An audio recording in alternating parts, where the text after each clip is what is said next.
Chapter 10: The Aftermath. Destruction and devastation. The air hung heavy, thick with the stench of smoke and decay. Dust, a fine gray powder, coated everything: the shattered remnants of buildings, the twisted metal carcasses of vehicles, the earth itself.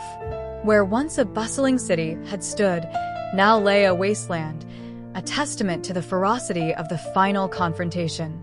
The victory had been hard-won, a Pyrrhic triumph purchased at a steep cost. Sarah stood amidst the ruins, her heart a leaden weight in her chest, the echoes of battle still ringing in her ears. The shadowy organization, the Serpent's Coil, had been vanquished, their insidious plan to harness ancient evil thwarted, but at the expense of much that was dear. Beside her, Daniel, a stalwart member of the Covenant, knelt beside a makeshift grave, his shoulders shaking with silent sobs. He'd lost his younger sister, Emily, a bright light extinguished too soon in the crossfire. Her unwavering faith had been a beacon of hope for them all, a testament to the power of God even in the face of such terrifying darkness. Now, her youthful energy and infectious laughter were only memories. The loss was a gaping wound in their collective spirit, a cruel reminder of the fragility of life and the devastating power of evil. The silence was punctuated only by the mournful sigh of the wind whistling through the broken windows of skeletal buildings. The once vibrant streets, filled with laughter and the hum of life, were now desolate pathways lined with the debris of shattered dreams.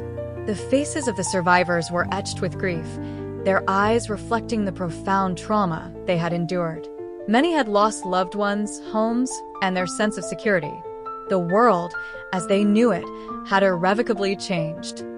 Elder Michael, the spiritual leader of the Covenant, approached Sarah, his face lined with weariness, but his eyes holding a flicker of unwavering faith. "The battle is won, Sarah," he said, his voice raspy from exhaustion, "but the war is far from over." His words were a stark reminder that their struggle wasn't merely a physical one. It was a spiritual war, a battle for souls fought on the very edge of eternity. The victory over the Serpent's Coil was just one chapter in the ongoing conflict between good and evil. The days that followed were a blur of grim tasks. They salvaged what they could from the wreckage, tending to the injured, burying the dead. The process was painstakingly slow, a constant reminder of the scale of the devastation. Every corner turned revealed another tragic scene, a fresh wave of grief washing over the survivors. They searched for survivors among the rubble, offering comfort and aid where they could. The sight of empty eyes staring up from beneath fallen beams was a horrific reminder of the indiscriminate nature of destruction. Prayer became their lifeline, their anchor in the storm. They gathered in small groups, their voices hushed but strong, offering thanks for their deliverance and seeking solace in God's presence. The scriptures, once a source of prophecy and warning, became a wellspring of comfort and hope. They found solace in the Psalms, in the promises of restoration and renewal found in the prophecies of Isaiah and Revelation. Their faith, tested to its limits, held fast. As the initial shock wore off, the enormity of their task began to dawn upon them. Rebuilding would be a Herculean effort, a long and arduous process that would require unwavering faith and perseverance. The physical devastation was immense, but the emotional toll was even greater. The survivors wrestled with feelings of guilt, loss, and uncertainty, questioning their worth and God's plan. The wounds of the past few weeks ran deep, both physical and spiritual. Sarah, despite her own personal losses and the heavy burden of leadership, found strength in her faith and in the unwavering support of her companions. She drew inspiration from the examples of resilience and hope exhibited by her fellow survivors, who found strength in each other and in their shared belief. She organized the remaining members of the Covenant into teams, assigning them tasks to clear debris, tend to the injured, and search for food and supplies. The task was daunting, but they moved forward, driven by a sense of purpose and a shared belief in a better future. They understood that the rebuilding wouldn't just be about restoring physical structures. It would also be about mending broken hearts, restoring faith, and fostering a sense of community.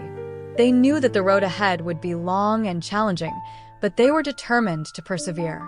They were survivors, children of God, and they were not easily defeated.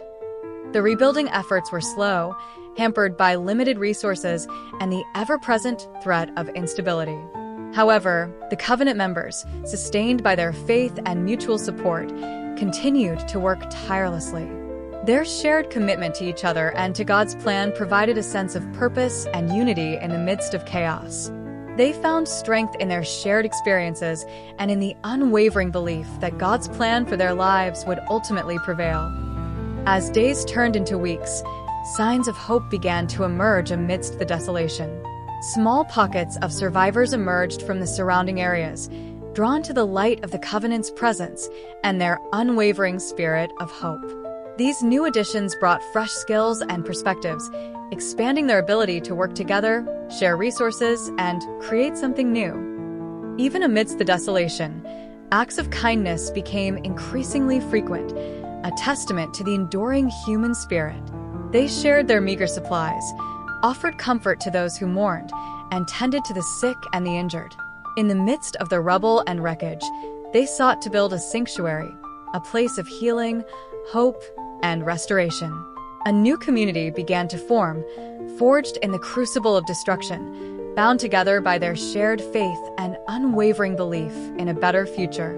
This new community was a testament to the power of hope, resilience, and faith, a beacon of light in a world shrouded in darkness. The rebuilding process wasn't just about bricks and mortar. It was about rebuilding lives, restoring faith, and fostering a sense of community that could withstand any future storms. Their journey, far from over, had entered a new, challenging, yet hopeful chapter. The destruction had been immense, but so too was the capacity of the human spirit to endure, to rebuild, and to find hope in the face of despair. Their faith, their shared belief in God's plan, was the foundation upon which they would rebuild their lives and their world. Loss and grief. The silence was the worst. Not the echoing silence of the battlefield, still ringing with the phantom sounds of explosions and screams, but the heavy, suffocating silence of grief. The initial adrenaline, the fierce fight for survival, had faded, leaving behind a raw, gaping wound of loss. Sarah knelt beside the makeshift grave, a shallow pit dug into the dust, marked only by a rough-hewn wooden cross bearing the name of Daniel. He had been like a brother to her, his unwavering faith a rock in the turbulent sea of their ordeal. Now he was gone, another victim claimed by the serpent's coil's final, desperate gambit. Tears, hot and bitter, traced paths through the dust on her cheeks. She wasn't alone in her sorrow. Around her, others mourned their own losses, loved ones, friends, companions in arms. The air vibrated with unspoken grief, a palpable weight pressing down on the fragile, nascent community. Emily, her face pale and drawn, clutched a faded photograph, her lips moving silently in prayer. Her husband, Thomas, a steadfast and gentle soul, had perished shielding her from a collapsing building during the final assault. She had survived, but at a cost that felt insurmountable. The loss wasn't simply the absence of physical presence, it was the absence of laughter, of shared stories, of comforting words, of the familiar rhythm of life that had been shattered. It was the absence of hope, a chilling emptiness that threatened to consume them all. Each face bore the imprint of trauma, etched into lines of exhaustion and sorrow. Many wore the silent armor of stoicism, their pain hidden behind a mask of resilience, yet their trembling hands and hollow eyes betrayed the depth of their inner turmoil. Pastor Michael, their spiritual guide, a man whose faith had never wavered even in the darkest hours, moved among them, offering words of solace, whispered prayers, and the comforting presence of a shepherd tending to his flock. His voice, usually resonant with strength, held a tremor of weariness, reflecting the burden he carried for his community. He understood their pain, sharing it in a quiet, unassuming way. He had lost his own nephew in the battle, a young man brimming with life and promise, now reduced to a memory. The evening brought with it a chilling wind that whipped through the skeletal remains of buildings, carrying with it the whispers of loss. A small bonfire flickered in the center of the makeshift settlement, casting long, dancing shadows that seemed to mock their grief. Around the fire, they gathered, huddled together for warmth, both physical and emotional. Silence reigned for a long time, broken only by the crackling flames and the occasional sob. Then, slowly, hesitantly, stories began to emerge, not of bravery and triumph, but of love and loss. Stories of fathers who had sacrificed themselves for their children, of mothers who had held their dying infants, of friendships forged in the crucible of suffering. Each story was a testament to the profound love that had endured even amidst the devastation, a love that transcended death and despair. These stories, raw and unfiltered, were a communal outpouring of grief, a shared acknowledgement of the pain they all carried. Sarah spoke of Daniel, not just of his death, but of his life, his infectious laugh, his unwavering faith, his unwavering kindness. She spoke of their shared dreams, of the future they had envisioned together, a future now cruelly snatched away. Her voice was choked with emotion, but in sharing her grief, she found a measure of release.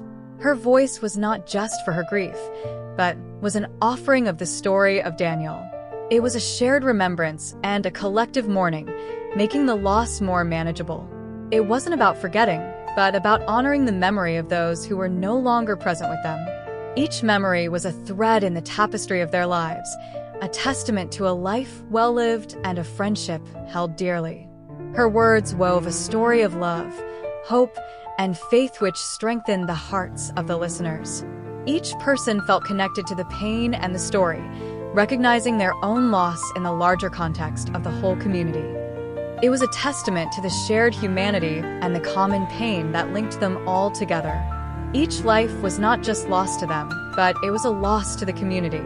Their memory would not be forgotten. Others followed, sharing their own stories of love, loss, and faith. John, a grizzled veteran, recounted his grief for his comrade, a man who had saved his life only days before, sacrificing his own in the process. He spoke of their shared experiences, of their loyalty and brotherhood, and of his unwavering faith that his friend was now at peace. As the night deepened, a quiet strength began to permeate the atmosphere, a strength born not from denying their grief, but from embracing it. It was a strength drawn from their faith, from their shared experiences, and from their unbreakable bond as a community. They understood that grief was not a sign of weakness, but a testament to the depth of love and connection they had shared with those they had lost. They wouldn't allow their grief to consume them. Instead, they would channel it into a renewed commitment to building a better future, a future worthy of the sacrifices that had been made. The morning dawned, gray and somber, yet a faint light pierced through the clouds, a subtle symbol of hope. They had mourned, they had wept, they had shared their pain. Now, they began the slow, arduous task of rebuilding, not only their homes but also their hearts. They knew the road ahead would be long and challenging, filled with obstacles and uncertainties. But they also knew that they were not alone. They had each other, their faith, and the unwavering belief in a future where love and hope would prevail over loss and despair. They would honor the memory of their loved ones by living lives worthy of their sacrifice, a life of service and compassion, reflecting the grace and love that they had shown. The shared grief had created a deeper bond between them. The silence of the previous night was no longer an empty space, but a place where each person could sense the presence of those they had lost and the strength that came from their shared faith and collective memory. They were not defined by their losses, but by their unwavering hope and faith in the future. Their rebuilding would be a testimony to the power of faith and a beacon of hope in a devastated world. They would build a future worthy of those they had lost, a future fueled by the love, courage, and faith that had sustained them through the darkest of hours. The rebuilding of the community was not just physical but spiritual, a process of healing and reconciliation that would strengthen their faith and deepen their bond as a community.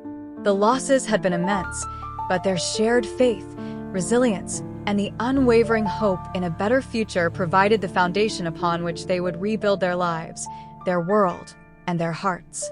Healing and recovery. The first task was the most daunting: burying the dead. The makeshift graveyard, a desolate patch of land on the outskirts of what was left of their town, slowly filled with freshly turned earth.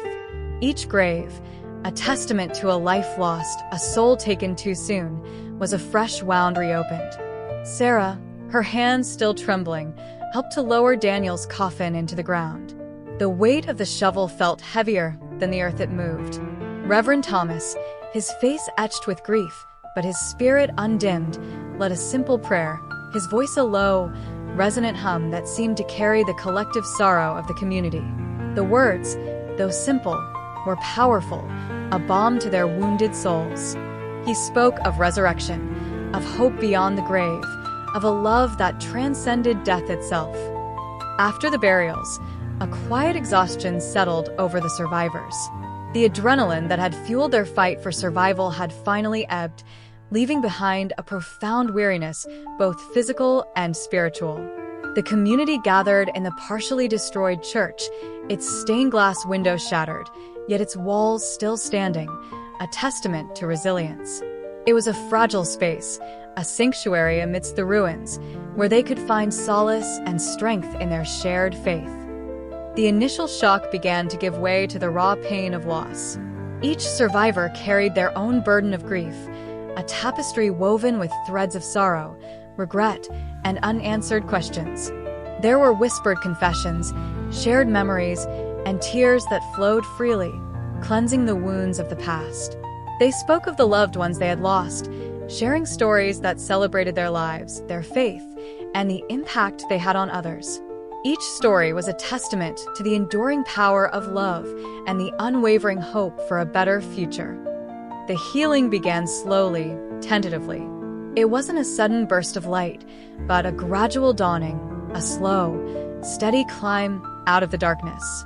It started with the small acts of kindness, the shared meals, the comforting hand on a shoulder, the simple words of encouragement. These small gestures were powerful, a tangible manifestation of their shared faith and unwavering commitment to one another.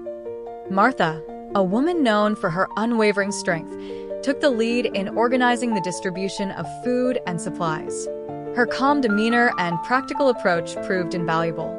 She moved with an almost supernatural energy, ensuring that everyone had enough to eat, a place to sleep, and a sense of security. Her faith shone brightly in the midst of despair, a beacon of hope for those around her.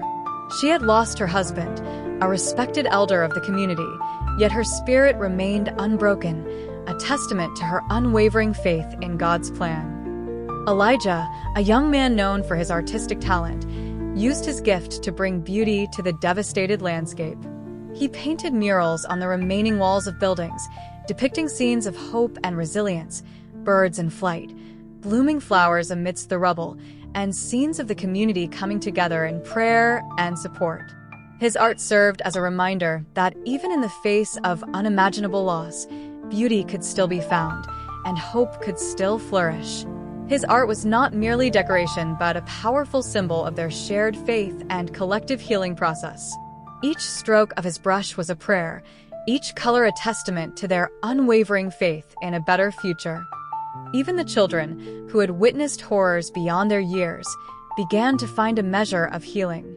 They played amidst the ruins, their laughter, though fragile at first, a testament to the resilience of the human spirit.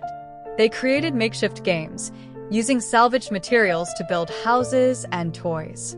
Their laughter was a precious sound, a reminder that life could continue, even in the midst of devastation.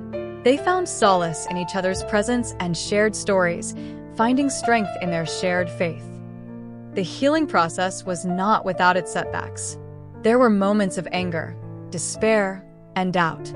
There were nights of sleepless anxiety, where nightmares of the past haunted their dreams. But through it all, their faith remained their anchor. They found strength in their shared grief, their mutual support, and their unwavering belief in a God who loved them unconditionally. They prayed together, singing hymns that echoed their pain and their hope. The rebuilding of their homes was symbolic of the rebuilding of their hearts. Each brick laid, each board nailed, each wall erected was an act of faith, a testament to their resilience and their unwavering belief in a better future. The community worked together, sharing their skills, their resources, and their unwavering commitment to one another. It wasn't merely about constructing buildings. It was about constructing a new reality, a future built on hope, faith, and unwavering love. The process was slow, arduous, and often frustrating. There were disagreements, differences of opinion, and moments of frustration. But through it all, they held on to their shared faith, a common ground that bound them together. They learned to forgive, to understand, and to empathize with each other.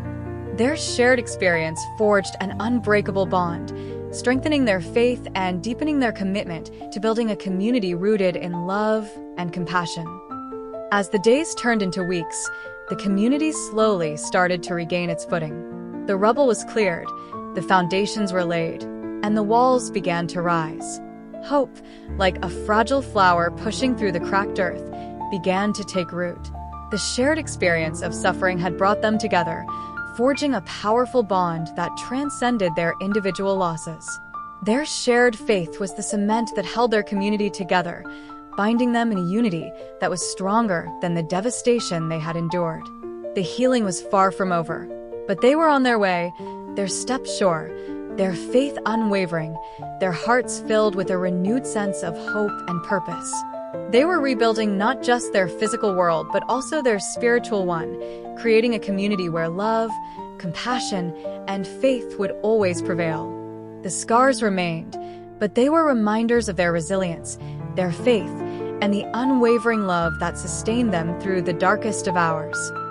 Their future would be a testimony to the healing power of faith, a beacon of hope for those still struggling in the aftermath of the apocalypse.